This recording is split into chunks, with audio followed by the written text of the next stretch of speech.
নমস্কার বন্ধুরা, কেমন আছেন আপনারা সবাই? আশা করছি সুস্থ আছেন, ভালো আছেন। এমন কিছু ছোট ছোট টিপস আপনাদের সঙ্গে শেয়ার করব। আশা করছি টিপসগুলি একটু হলেও আপনাদের প্রত্যেক দিনের কাজটা সহজ করে দেবে। চলুন তাহলে টিপসগুলি দেখে নিই। প্রথম, পেঁয়াজ কাটতে গেলে আমাদের অনেকেরই দেখা যায় চোখ জ্বালা করে, চোখ দিয়ে জল পড়ে যায়। সেক্ষেত্রে ছোট্ট টিপসটি অ্যাপ্লাই করবেন।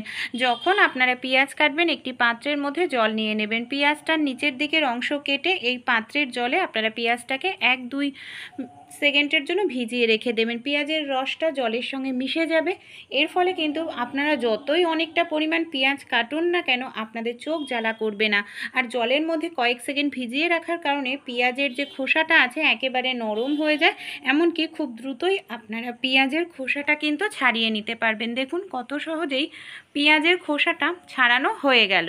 পরের যে টিপসটি শেয়ার করব, অনেক সময় দেখা যায় আমাদের নানা রকম রেসিপির জন্য একেবারে ঝিরিঝিরি করে পেঁয়াজ কাটার প্রয়োজন পড়ে। অনেক সময় যারা নতুন গৃহিণী, ঝিরিঝিরি করে পেঁয়াজ কাটতে গেলে নখ কেটে যাওয়ার সম্ভাবনা থাকে। তাই ছোট্ট টিপসটি অ্যাপ্লাই করবেন। এখানে আমাদের বাড়িতে যেই ধরনের আলু ছুলনি আছে, আলু ছুলনির সাহায্যে আপনারা কিন্তু খুব সহজেই ঝিরিঝিরি করে পেঁয়াজ কেটে নিতে পারবেন। দেখুন কোনো রকম আপনাদের বটি কিংবা ছুরির প্রয়োজন হবে না। আর এইভাবে যদি আপনারা পেঁয়াজ কাটেন, কম সময়ের মধ্যেই কিন্তু আপনারা অনেকটা পরিমাণ পেঁয়াজ কেটে নিতে পারবেন।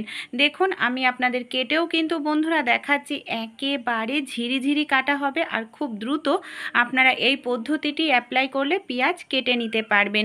তাছাড়াও আছে এমন একটি পদ্ধতি, ছুরি, বটি, কাঁচি, এই আলু ছুলনি কিচ্ছু ব্যবহার করতে লাগবে না। চলুন তাহলে সেই পদ্ধতিটি আমরা দেখে নিই। এখানে দেখুন আমি নিয়ে নিয়েছি বন্ধুরা ছোট্ট একটি গ্লাস। অনেক সময় আমরা বড়রা বাড়ি থাকি না, ছোট বাচ্চারা নানা রকম রান্নাবাড়ি করে, পেঁয়াজ দিয়ে কোনো কিছু করলে ছুরি বটি দিয়ে পেঁয়াজ কাটতে গেলে হাত কেটে যায়। সেক্ষেত্রে আমাদের বাড়িতে যেই ধরনের গ্লাস থাকে না, গ্লাসের সাহায্যেও কিন্তু খুব সুন্দরভাবে আমরা পেঁয়াজ কেটে নিতে পারি। ছোট টিপসটি ভালো লেগে থাকলে অ্যাপ্লাই করে দেখতে পারেন। পরের যে টিপসটি শেয়ার করব, অনেক সময় দেখা যায় আমরা অনেকটা পরিমাণ আলু হয়তো আগের দিন কেটে রেখে দিই, ফ্রিজের মধ্যে আলুটা কালো হয়ে যায়। বা দেখা যায় হয়তো ভুলবশত কারণে আলুটা বেশি কেটে ফেলেছি, হয়তো অতটা আলু রান্নায় লাগছে না, রেখে দিলে কালো হয়ে যাবে। তাই আলুর মধ্যে আপনারা দিয়ে দেবেন সামান্য পরিমাণ নুন আর জল। এবার আলুটাকে নুন জলের মধ্যে ভিজিয়ে 3-4 দিন রেখে দিতে পারেন ফ্রিজে, আলু কালো হবে না। অনেক সময় দেখা যায় আমরা যে চাল রান্না করি, অনেকেরই কিন্তু মোটা চাল হয়, তা মোটা চালের ভাত রান্না করলে ভালো লাগে না খেতে। তাই মোটা চালই আমরা কিন্তু ঝরঝরে ভাত, এমনকি সুগন্ধি ভাত তৈরি করে নিতে পারি। এখানে চালটাকে আমি 1 ঘন্টা ভিজিয়ে রেখেছিলাম। তারপর চালের জলের মধ্যে তেজপাতা, 2টো লবঙ্গ দিয়ে দিলাম, সামান্য ভিনিগার দিয়ে দিচ্ছি, সামান্য নুন দিয়ে দিচ্ছি। দেখুন তেজপাতা আর লবঙ্গ সুন্দর একটি গন্ধ আনতে সাহায্য করবে ভাতে। ভিনিগার ভাতটাকে সাদা ধবধবে করবে। নুন দেওয়ার কারণে ভাতটা কিন্তু খুব দ্রুত তাড়াতাড়ি হয়ে যাবে। আর সামান্য পরিমাণ রিফাইন তেল দিলাম, এতে কিন্তু ভাতটা আমাদের একেবারেই ঝরঝরে হবে। সে আপনাদের চাল যেমনই হোক না কেন, ভাত কিন্তু সুন্দর তৈরি হবে।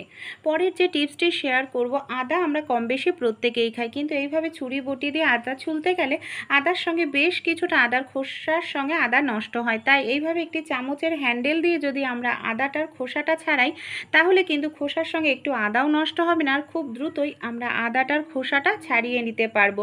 দেখুন কত সহজেই আমি এখানে আদার খোসাটা ছাড়িয়ে নিলাম, খোসার সঙ্গে আমাদের একটু পরিমাণ আদাও কিন্তু নষ্ট হলো না। পরের যে টিপসটি শেয়ার করব রসুন নিয়ে।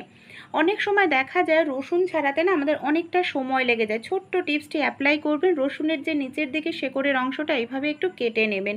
এইভাবে কেটে নিলেই রসুনের মুখের দিকের কিছুটা অংশ আর সামান্য অংশ কেটে যাবে। তারপর আপনারা যদি রসুনটা ছাড়ান বন্ধুরা, নখ দিয়ে টানাটানি করার কোনো রকম প্রয়োজন পড়বে না।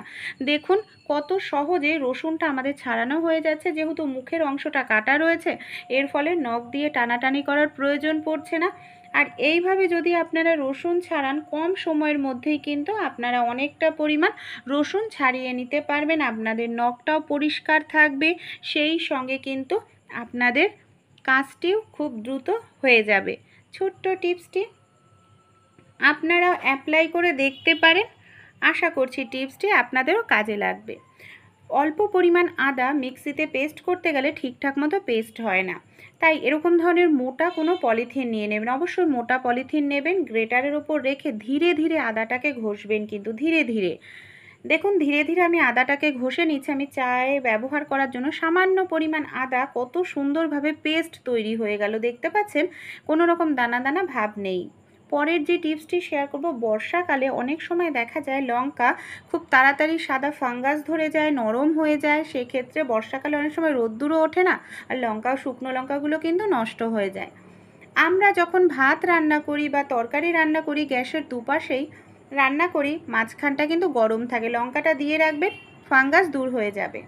আদার খোসা ভুল করেও ফেলবেন না। কী কাজে ব্যবহার করব? আদার খোসাটাকে খুব ভালো করে ধুয়ে শুকিয়ে নেব। একেবারে আমি আদার খোসাটাকে ধুয়ে শুকিয়ে নিয়েছি। আমরা যে চা খাই, চায়ের সঙ্গে আদার খোসা যদি মিশিয়ে রাখতে পারি তাহলে কি হবে, অনেক সময় দেখা যায় আদা বাড়িতে থাকে না, তাই চায়ের মধ্যে আদার খোসা দিলেও চায়ের থেকে সুন্দর একটি আদার কিন্তু ফ্লেভার পাওয়া যাবে।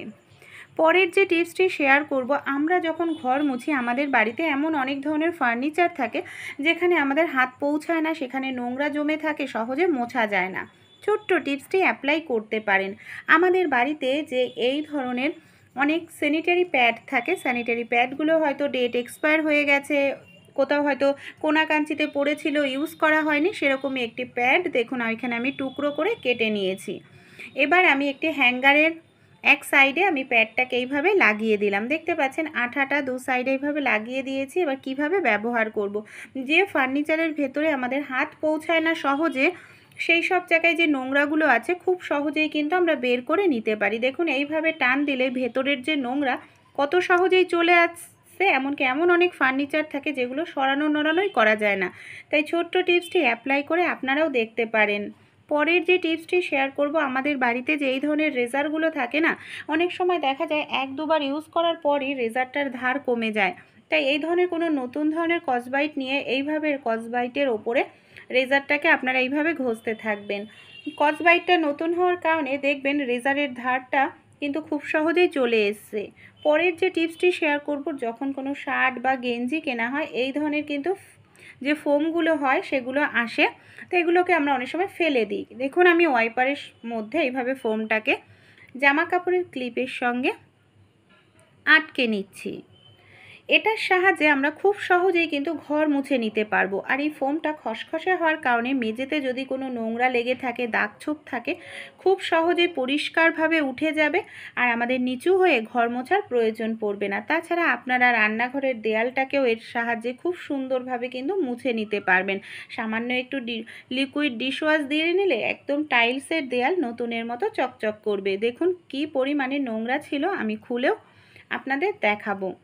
পরের যে টিপসটি শেয়ার করব, বন্ধুরা আমরা হয়তো কোথাও ঘুরতে যাই, এই ধরনের রেজার সঙ্গে করে ব্যাগে নিয়ে গেলে ব্যাগে থাকা অন্যান্য জিনিসপত্র কেটে যাওয়া, নষ্ট হয়ে যাওয়ার সম্ভাবনা থাকে। তাই আমাদের বাড়িতে ফয়েল পেপার যে থাকে না, এইভাবে গুটিয়ে নিলে খুব সাবধানে নিয়ে যাওয়া যাবে, ব্যাগে থাকা জিনিসপত্রও নষ্ট হবে না।